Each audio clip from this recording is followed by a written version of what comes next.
नमस्कार मैत्रिणींनो, आता उन्हाळा चालू झाला आहे. इथे मी द्राक्ष आणले होते. खाऊन कंटाळा आला. आता थोडेसे राहिलेत. म्हटलं आपलं ज्यूस करूनच प्यावं. उन्हाळा असल्यामुळे ज्यूस छानच लागतो. खूप ऊन आहे आणि ह्या द्राक्षाने आपले पोट सफाई पण चांगलं राहतं. हे काळे द्राक्ष खूप उपयुक्त आहे शरीराला. पोटासाठी छान आहे.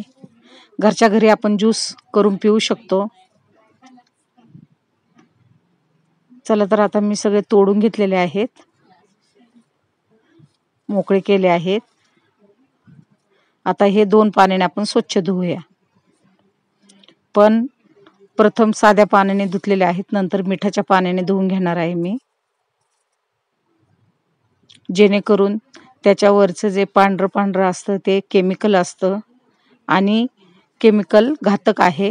म्हणून आपल्याला 2 पाण्याने 2 किंवा 3 पाण्याने आपण ते धुवू शकतो.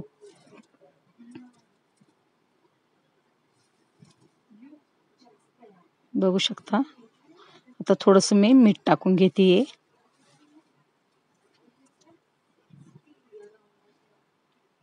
बघा एकदम स्वच्छ झालेले आहेत मिठाच्या पाण्याने, मीठ टाकल्याने. चला आता मिक्सर जार घेतलेला आहे, त्यामध्ये आपण हे द्राक्ष टाकून देऊया. तुम्ही बघू शकता, काही वेळ लागत नाही, लगेच होतंय.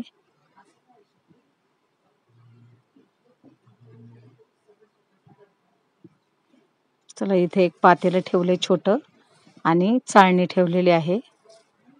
त्याने आपण ते ज्यूस गाळून घेऊया.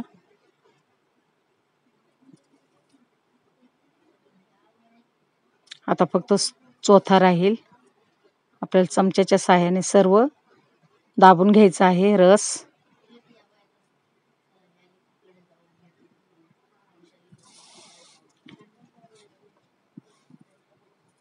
तर थोडीशी साखर टाकून देऊया, जास्त साखर नाही टाकायची. आणि द्राक्ष फ्रीजमध्ये होते त्यामुळे खूप थंड रस आहे,